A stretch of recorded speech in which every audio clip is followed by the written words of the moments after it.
Pozdrav svima, ja sam Janko Kralj iz Atak studija iz Zagreba.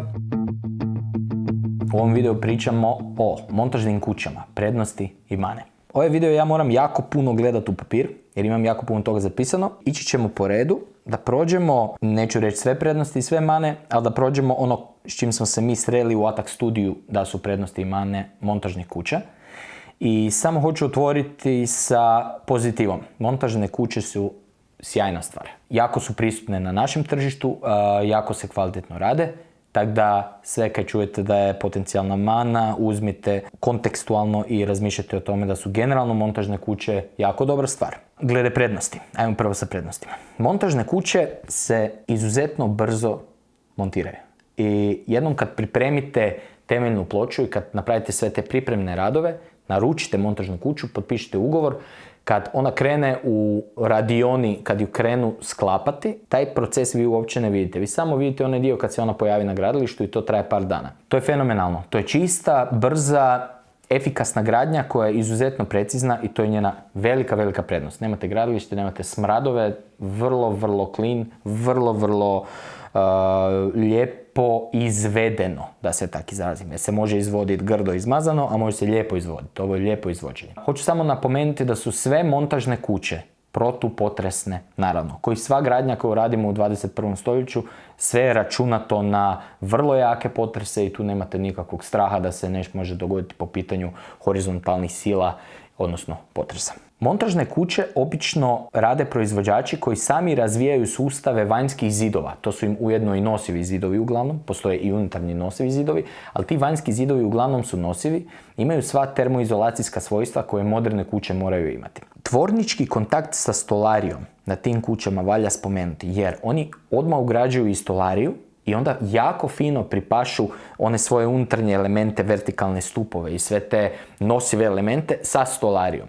Na klasičnoj gradnji je taj fini kontakt, taj fini spoj puno teže dobiti. Tako da vi dobivate tu opnu kuće koja je supreme proizvod, koja je sjajan proizvod. To valja naglasiti kad pričamo o prednostima montažne kuće. Sve navedeno je rađeno u kontroliranim uvjetima, dakle sve se radi u proizvodnim pogonima, a to znači da nije podložno nekakvim greškama radi vremenskih utjecaja i sve se mjere kontroliraju u radioni. To je puno bolje jer znate da će mjere biti savršene. Ako vi velite da je neka soba dugačka 423 cm, ona će biti dugačka 423 cm u stvarnosti. Kontrola troškova kad gradite na tom tehnologijom montažne gradnje je odlična, jer vi zapravo dobijete ponudu od izvođača montažne kuće u kojoj točno piše koji dijelovi će biti uključeni u cijenu, točno piše koji stupanj se radi, možete ugovoriti različite stupnjeve i, kako to reći, izvedbe. Neki su nekad ključ u ruke, a neki su da se samo napravi ta vanjska opna, pa vi sami radite interijerske zidove, sami radite instalacije, podove i sve ostalo. Kontrola troškova je sjajna, jer znate točno koliko kaj košta i nema onih tema VTR-ova, odnosno vantroškovničkih radova. Nema nikakvih dodataka, ta kuća košta toliko i da se vrlo jasno iskomunicirati koja je to cijena da biste vi došli do zatvorenog objekta. Garancije koje daju izvođači montažnih kuća su odlične, jer oni sve rade u radioni, imaju kontrolirano podrijetlo drva koje dolazi da bi napravili te svoje panele, nazovemo ih tako, te svoje elemente od kojih grade montažnu kuću i garancije su odlične i vi nemate nikakvu sumnju u to da je došao dobar proizvod. Vi vidite kako se to radi i jasno vam je da je to dobar proizvod. Komunikacija sa izvođačima montažnih kuća je odlična, jer oni obično imaju i svoje inženjere, imaju dobro uigran način kako od vas dobiti pravu informaciju, tako da oni isto već iskustveno znaju kakva pitanja moraju vama kao klijentima postavljati i to u pravilu jako dobro funkcionira. Imaju jako dobar odnos sa klijentom. Ta čistoća građenja je tu jako važna, jer nakon montaže vi imate čistu, preglednu situaciju i možete si jasnije planirati sve buduće radove. To posebno naglašavam jer klasična gradnja baš pati od toga, od tih dijelova koji su zaboravljeni, od tih armaturnih šipki koje strše sve posud. To su ružne stvari na gradilištu i opasne stvari na gradilištu, a to su stvari o kojima kad se gradi montažno se vodi računa od početka i vama je uglavnom sve čisto i sve pregledno i sve lijepo. Sad se bacam na mane montažnih kuća, ali ponovno spominjem to nisu mane koje su nešto kaj tradicionalne kuće nemaju. Oni imaju neke druge mane, a montažne kuće imaju neke svoje mane. A naravno u komentarima kogod proizvodi montažne kuće ima to pravo napisati da nešto od ovog, da s nečim se ne slaže, ali ja mislim da ovo valja spomenuti samo da se riješi u fazi projektiranja, u fazi gradnje i onda te mane nestanu. Tako da više vas upozoravam na to da znate koji su problemi pa da ih izbjegnete. Kontakt sa tlom. Naime, montažna kuća je drvena kuća. Ako mi razmislimo o tome da su naši temelji betonski i da smo mi drvenu kuću postavili na taj betonski temelj, moramo razmišljati o tome da nju malo dignemo od tla. Jako je važno sa izvođačem montažne kuće pričati o tome kako dići kuću od tla. Jednom prilikom u Zagrebu sam imao tu nesreću da vidim da je montažna kuća bila gotova, da je bila izvedena i da su ljudima ju napravili u nuli sa terenom. Išla je trava, išao je šljunak pola metra i montažna kuća, drvo montažne kuće i fasada je počinjalo na visini tog šljunka. To je jako opasna situacija jer se tu skuplja vlaga, a kak je montažna kuća drvena, vama na najopterećenijem mjestu gdje sve sile, cijela masa kuća dođe na to tlo, tu vam počne trulit drvo. I to si ne smijete dozvoliti. Dakle, morate dignuti temelje te kuće, barem 30 cm od kote terena vanjskog, od tog šljunka okolo ili od terasa okolnih i morate pričati sa izvođačem montažnih kuća kakvu stavlja hidroizolaciju sa stražne strane s tih slojeva zida, kako to zatvara, jer vama voda ne smije doći u konstrukciju. Nekad radimo betonske zidiće koje dižemo pa na to nalegnemo sa zidom montažne kuće i to je jedan od dobrih pristupa kako riješiti taj problem. Glede oblika kuće i tehnologija gradnje, imate neka ograničenja po pitanju oblika kuće i tehnologija. Naime, sa klasičnom gradnjom vi možete izmisliti svakakve grede i sustave, možete imati konzole, te kuće mogu se činiti ko da lete po zraku i to klasična gradnja omogućava.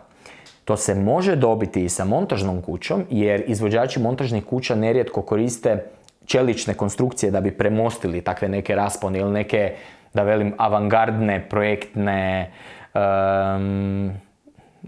avangardna projektna rješenja. Dakle, koristimo čelik, sve se to može napraviti. Ali to su sve onda atipični elementi koje morate posebno ugovarati i koji se posebno plaćaju. Uglavnom ljudi kupuju montažne kuće radi povoljnije cijene, pa kad već idete na avangardnu vilu na terenu u Nagibu iznad mora s pogledom, to su već nekakvi zahtjevni projekti i za razmisliti je ići u ovom smjeru ili ne. Ako idete u ovom smjeru, kuća će vam biti sjajna, ali razmišljate o tome je li oblik kuće usklađen sa tehnologijama izvođača montažne kuće i da li oni mogu zaista isporučiti sve kaj je u idejnom rješenju prezentirano. To se da lako provjeriti, dogovorite sastanak, to se vidi i dogovori i oni, ponavljam, imaju super inženjering i siguran sam da vam mogu iskočiti sa nekim dobrim rješenjem i pomoći u rješavanju tog problema. Ako idemo dalje sa tim temama dugogodišnje održivosti takve kuće, u Hrvatskoj moramo razmišljati o tome gdje gradimo, jer ako gradimo uz neku rijeku ili ako gradimo uz neki potok, može se dogoditi da se digne nivo rijeke ili nivo tog potoka i da se područje na kojem smo gradili poplavi. Razmišljajte o tome ako birate montažnu kuću. Dignite si donju etažu, napravite ju od cigle, betona, nečeg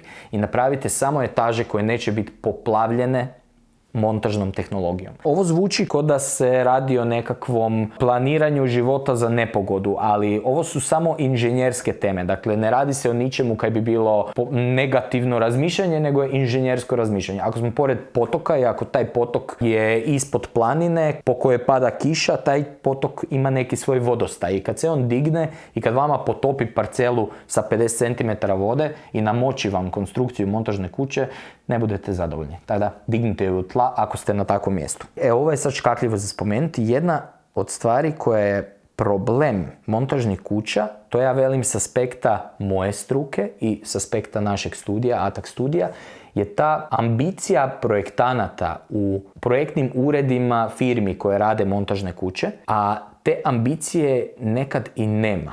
Često su tu kataloška rješenja i onda ne postoji financijski razlog da vama neko custom projektira za vašu parcelu poseban projekt i da ga posebno razvija.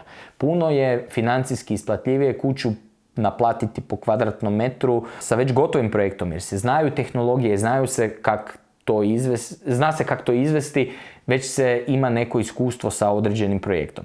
Sad, škakljiva je to tema. Zakaj? Ne velim ja da ti projektni uredi nisu ambiciozni, ali mi smo naletili na ambiciozne i neambiciozne. A isto tak, vi ćete naletiti na projektne urede poput našeg, koji je ambiciozan, a naletit ćete na projektni ured neki drugi koji je neambiciozan. Dakle, mi imamo isti taj problem kakav imaju i izvođači montažnih kuća sa ambicijom projektnih ureda. Mi ko struka, vjerujem. Samo skrećem pažnju na to da ako osjetite da vam projektno rješenje možda nije to pravo rješenje za vas, da se to može srediti. Može biti vanjski projektni ured koji projektira montažnu kuću i koji komunicira sa budućim izvođačem montažne kuće i odmah sve dogovara u hodu. To je neke kaj se vrlo lako dogovori i napravi, ali izoštrite si vidi sluh za tu ambiciju. Mora biti velika želja da vaša kuća bude projektno dobra, ne samo tehnološki dobra, izvedbeno dobra i po pitanju, budžetiranja i rokova dobra, nego projektno dobra. Vaša arhitektura mora biti dobra. Velim, škakljiva tema, neki uredi u firmama koje rade montažne kuće su jako ambiciozni, imaju super projektne timove, neki nemaju. Neki imaju samo tehnički potkovane inženjere, kaj je ok i dobro dođe da onda angažirate vanjske projektante. Zadnja stvar koju spominjem ko mana nije niti, opet velim, toliko mana koliko je samo možda upozorenje za one koji voli razmišljati o nekim situacijama koje se dešavaju. Naime, u arhitekturi i u građevinarstvu mi moramo razmišljati o ekstremnim situacijama. Moramo razmišljati o tome kad se dogodi jednom u životu i o tome kad je vrlo negativno na isti način kak se razmišlja o sigurnosti u automobilu kad vežete pojas. Na primjer, podrum ili betonsko sklonište spašavaju živote. I ako imate montažnu kuću, ako ju radite samo na običnom, na trakastim temeljima i na temeljnoj ploči, vi nemate podrum i nemate nikakvo betonsko sklonište. Razmišljajte o tome da je takvu stvar možda korisno imati. Da postoji situacija kad betonsko sklonište je, nažalost, vrlo korisno. Razmišljajte i o tome da ako vam je kuća u nekom zavoju, u naseljenom mjestu i ako auto može skupiti veliku brzinu, proći kroz vašu ogradu i doći u kontakt sa vašom kućom, razmišljajte o tome da napravite nekakvu barijeru između ceste i vaše montažne kuće. Ja ne velim da će auto lako proći kroz zid montažne kuće, jer neće, jer je to ozbiljan čvrsti zid. Ali velim da će proći lakše nego kad prođe kroz betonski zid. Znači, samo imajte na umu da postoji i taj aspekt. Postoje na tržištu i kuće od slame koje su de facto montažne kuće. Kroz kuću od slame prolazi strijela. Dakle, to nije gradnja u kojoj se vi možete lako sakriti i u kojoj se možete od tih mehaničkih stvari sakriti. Negativno je pričati možda o tome, pa ima taj prizvuk, ali ja smatram da nije, smatram da inženjerski je nužno pričati o tome. To je pojas u autu, postoji airbag s razlogom, znači te stvari nemamo zato jer smo negativni, nego zato jer smo inženjeri. Pa ajmo razmišljati inženjerski o tome i ako ste na nekom zavoju, ako mislite da vam auti velikom brzinom mogu doletiti u spavaću sobu, barem si dignite betonsku ogradu ispred vaše montažne kuće. Zvuči možda nepopularno za onoga koji je u autu, ali betonski zid ili betonska ograda je ista stvar, a vi ćete biti sigurniji u vašoj kući. Dakle, od savjeta, definitivno prvi savjet koji mogu dati je dignuti kuću barem 30 cm od kote terena, da vam se ne bi kuća vlažila, i riješiti probleme hidroizolacije, dakle jasno definirati sa izvođačem montažne kuće kako se to rješava i inzistirati na tom detalju, držati se tog detalja. Dakle, taj kontakt sa tlom je najvažniji kontakt. Odmah za vrijeme projektiranja pričati sa potencijalnim izvođačima montažne kuće, da si projektante povežete sa potencijalnim izvođačima i da sve tehnologije koje oni imaju budu odmah ugrađene u glavni projekt. Da nemate posle situaciju da ste imali lijepi neki otvor u kući i da vam se sad on mora smanjiti radi nosivosti. To je šteta, to ne bi bilo dobro i odmah pričajte i povezujte potencijalne izvođače montažnih kuća sa vašim projektantima. Tu su neka naravno ograničenja, to da se odmah ispoštuje. Jasno dogovarajte koji poslovi su u domeni izvođača montažnog objekta. Ko radi temelje, ko radi temeljnu ploču? Izvođači montažnih kuća nerijetko i nude izvedbu temelja i temeljnih ploča ili imaju kooperante koji to odrade, to je važno odmah izrazgovarati. Ako to odmah izrazgovarate, nemate dilemu po pitanju toga ko kaj radi. Po pitanju izvedbe interijera isto pričajte. Koliko slojeva gips kartonskog zida Koliko toga će biti odrađeno? Ako izvođač montažne kuće nudi ključ u ruke, to je easy, mora napraviti sve.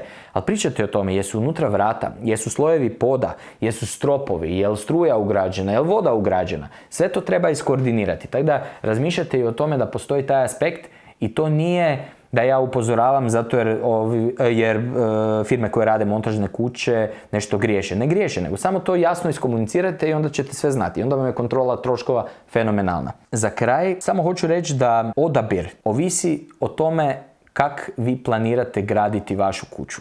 Montažne kuće su sjajne tehnološki, sjajne su u izvedbi. Razmišljajte o tome da li vam je draže imati kuću napravljenu tak, ali da je izvedba gotova odmah i da onda možete se baciti na interijer, ili se više volite boriti sa klasičnom konstrukcijom i doći do čvrstih zidova koji su tvrdi, za koje vi znate da je to taj stari po pitanju tehnologije cigleni zid ili betonski zid i vi hoćete živjeti u takvoj kući i hoćete se boriti sa izvedbom takve kuće. Na kraju je na vama, a dobit ćete sigurno fenomenalan proizvod jer izvođači montažnih kuća u nas su firme koje postoje dugi niz godina i kvalitetno rade. Još jednom pozivam da lajkajte, da se pretplatite na kanal, da ovo podijelite sa prijateljima jer nama to jako puno znači. A nemojte zaboraviti da uvijek možete postaviti pitanja u komentare i ja ću se potruditi da odgovorim na sva pitanja. I vidimo se u sljedećem videu koji priča o klasičnim načinima gradnje obiteljskih kuća. Pozdrav!